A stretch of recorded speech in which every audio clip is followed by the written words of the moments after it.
Oh, OK. Yeah, it's big. This snake is not going to be easy. It's a reticulated python, right? Yep. I was hoping for a Burmese python because they're easier to handle. Yeah, no, so these ones are these ones are very tough. I was hoping for something a little smaller. It's pretty heavy. That's really good. There we are. Hi, Louise. Wow. Yeah, that's what I said. How you going? Oh my God. Scottish-born Louise has been working at the foundation for 12 months. When that thing came in, I just thought, do we even have to take it out of the cage? Can't we just look at it from the outside? So you weren't exactly brought up catching these? No. But I'm sure you can teach me the ways. So we obviously don't know how he was caught doing and whether he might have injuries. No, exactly. So we need to really check him out before we know we can let him go, or he needs treatment. All we know is that this snake appeared in someone's house. Now, they were going to kill him, yet someone stepped in and said, hey, don't kill him, but we don't know exactly how many injuries he's incurred while he's been caught. Shall I open it for you? If we can slide that I'll open. just slide it open. The only way to know what is actually going on with him is to get him out of this cage, stretch him right out and have a good look. That's not going to be easy. Okay. The worry with reticulated pythons comes from two fronts. Stretch him out. First of all, their bite. They do actually have quite big teeth. But secondly, it's the fact the moment you threaten them, they will coil around you and tighten. And this isn't a small snake. About 3.5, 4 metres. Okay, so if I can just get you to keep a hand there. The python is covered in ticks, but Chris is concerned about a more serious issue. His skin isn't exactly springing back, it's just retaining its shape when I lift it up, so he is quite dehydrated, so we're probably going to need to give him a bit of a hand there as well. Fluids will help the python recover, and then hopefully it can be returned to the wild. I can totally understand the people that found this python wanting to get rid of it. The thought of it in my house freaks me out, but thankfully, instead of killing it, they called Edwin. Queensland's been absolutely hammered by storms and floods lately, and it's taken a huge toll on the wildlife. Right now, I'm on the Sunshine Coast to help out two girls called the Pelican Twins, who have dedicated their lives to helping sick and injured birds. They've got 10 pelican chicks that have been orphaned they want me to look at, but one in particular is quite sick. Chris is now on his way to the Twinnies Pelican Rehabilitation Centre to meet up with Bridget and Paula. Hello. Hi. How you going? Good. I'm Chris. Paula and Bridget. Okay, I'm sure I'll... That's very sweet. They don't just look the same. They speak the same at the same time. Where did all these guys come from? They came from Ivanhoe Dam when the big floods were on. One might start a sentence, but they both finish it. And the parents got killed, and even some of the baby chicks got killed as well. Oh, wow. Everything's the same. Sorry. you guys talk at the same time? Yes. Well, we don't notice it, but people do. Yes. Following recent floods, the twins rescued these 10 baby pelicans. There you go. There you go. No, that's my hand. That's still my hand. Yeah. You may notice the fish went down a long time ago. You're doing good, Chris. As soon as we laid eyes on them, we got goosebumps and watery eyes because we've never seen one before, because we've been doing this for 14 years and we've always wanted to see a baby pelican. But one of the orphan chicks is in a critical condition. Oh, wow. Yes, poor little Johnny. We can pick her up and then take her in, and you can have a better look at her on the table in there. Then that problem there is pretty visible, isn't it? Yes, yes. You can see when she holds her head back, she has to almost move her head around. Yes. That and big air bubble there? Swallowing as well, so she must think that there's something in her throat. Yeah. What's her name? Johnny. Johnny? Yeah, just in case she's a boy or a girl. Yes. I've certainly seen plenty of lumps and plenty of swellings on birds before, but I've never seen one this big and never seen one on a pelican's neck like this before. That has to have an effect on how well she can eat. Yes. Because the base of her mouth is just full of that swelling there. Yes. It's going to affect how well she eats, because the fish has to push past that, how well she drinks, and really, because that neck's so crucial to their balance, how well she walks around. So we definitely need to get rid of that so she can actually get a normal meal in there. Yes. And grow properly, because at the moment she's getting left behind by everyone else. Yeah, she is. Which is very sad. And we can start by feeling around her neck, because once we know what's inside there, we can work out a plan about how to get it out. Yes. The swelling itself feels quite soft, so most likely it's air, but there is a chance it could be fluid. If it's fluid, we could be in real trouble here. Little prick Johnny.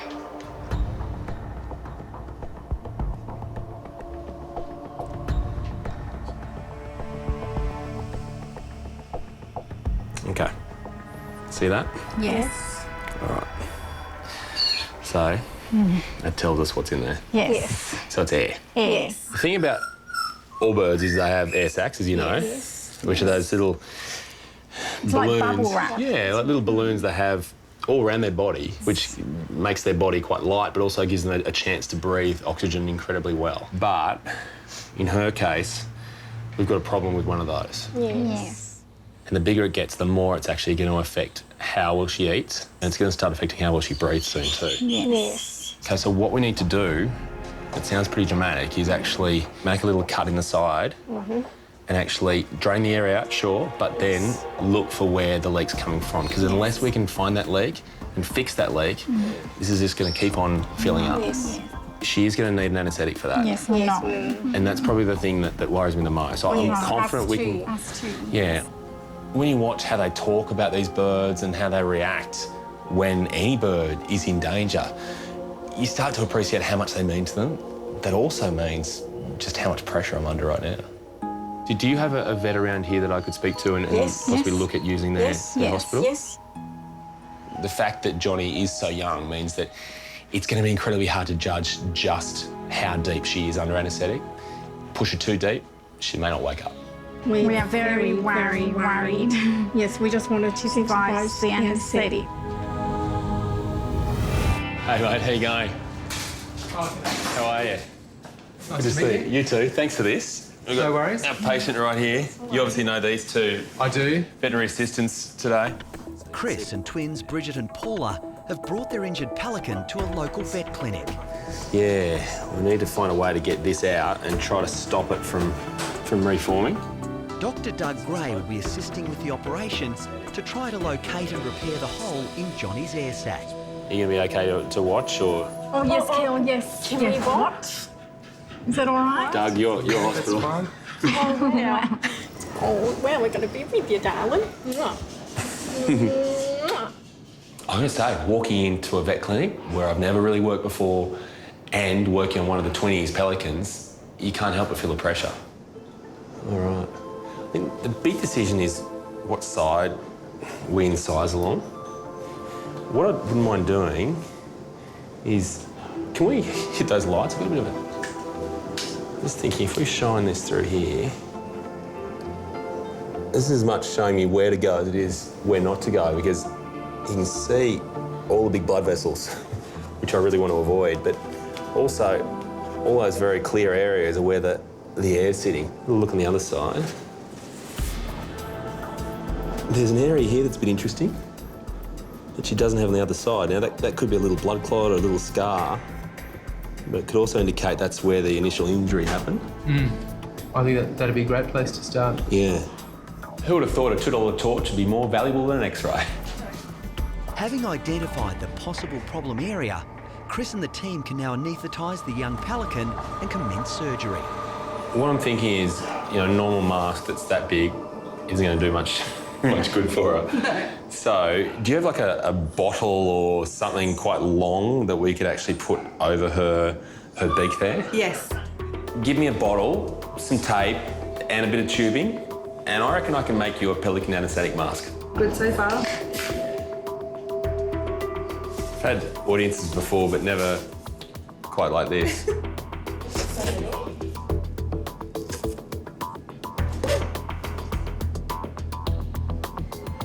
Okay, so the mask's on. We're just waiting for her to start taking a few breaths, and very slowly that anaesthetic will start to take hold. Anaesthetic's a big risk. It's a way when the heart stops and when they stop breathing. We've been there and done that. It's probably the nervous time now, just because We're going to judge perfectly just how deep she is and get her asleep and then get the procedure started. But getting to the point where we can actually begin the operations, it's always nerve-wracking.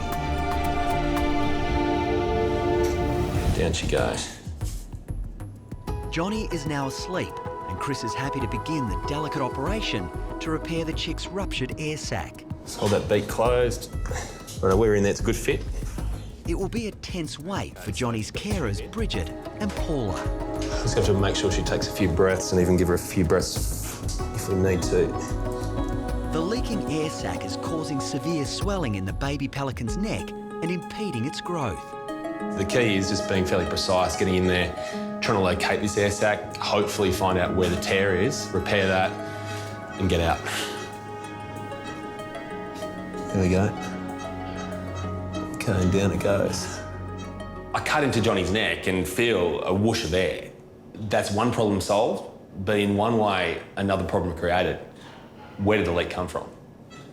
Thinking if we have a leak in there, if we pour saline in there, we might even get a bubbling coming out from there. You know, almost like how you check for a leak in a bike tyre. So we're doing the same thing with Johnny. So pouring a whole lot of saline inside that space and really looking for any air bubbles that are leaking out. You could be looking for something that is microscopic here, because all it needs is for air to leak through that hole. It doesn't take much of a hole for that. After more than 5 minutes of searching, Chris still hasn't found the source of the leak.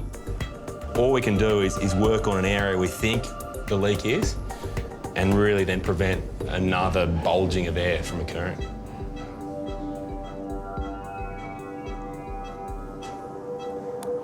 Oh, there we go. Did you see that? Finally, Chris identifies the problem area.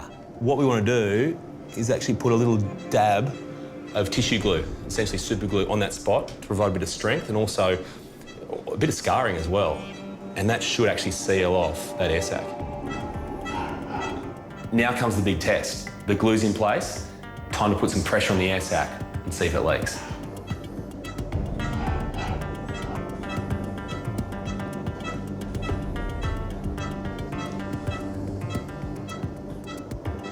When I'm pushing here... It's holding pretty well, isn't it? Yeah, the bubble's now holding. Still going down? It's the 20s. What I think we've done is find where that leak in the air sac was, and we put a little bit of tissue glue there, and it doesn't look like it's leaking anymore. Oh, wow. You can fix our tyre anytime.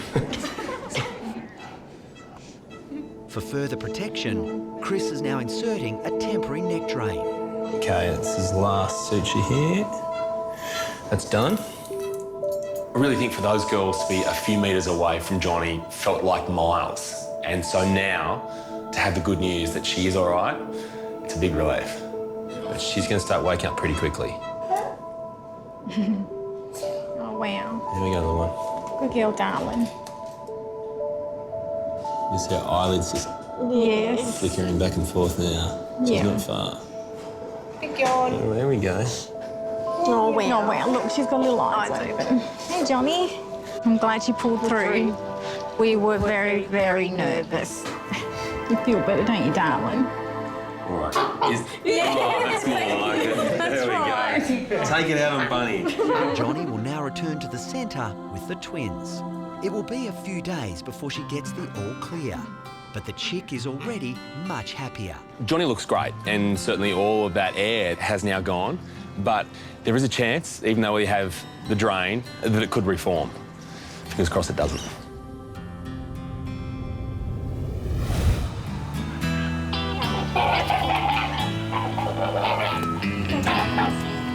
Hi, Chris.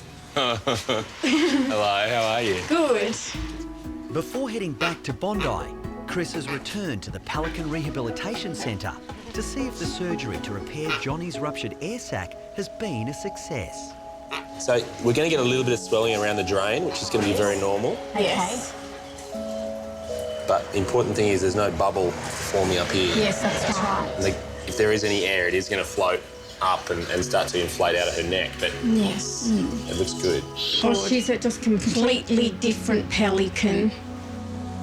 After checking the temporary neck drain for infection, Chris gives the all clear. Ooh. That's good. Excuse me. You haven't done this before. Seeing how she is this morning and how active she is and how keen she is to get on with life says to me that there is a chance she may be able to catch up to the rest of her brothers and sisters and one day even be released. Take it out on Bunny. All right. Am I done yet? No, there's one more thing. What's the one more thing? To release a pelican who was in the floods. And we want you to release her. When you ask like that, how can I refuse? Good. That's good. Looks like the spot. Yes. That's good that she's got some friends too. The twins have asked Chris to help them release Logan, another pelican they nursed back to health after the floods. She had no movement She looked whatsoever. like a dead pelican. Wow. Yes. Now ready for release, they've brought her to a nearby inlet, which will now become her new home. The Twinnies take in sick and injured seabirds from the entire Queensland coast. Without them, these birds would have nothing. Birds like Logan and Johnny, they're lucky to have them. She's come a long way, huh? Yes, she has. Good girl. Did you always These are happy tears. I guess over those last few days, I've learnt to expect the unexpected. But from the Twinnies right now, I didn't expect tears. Eventually, Johnny will be in this situation. Yes, that's going to be really hard. Yes. But she's got to be a pelican and she'll be out there free.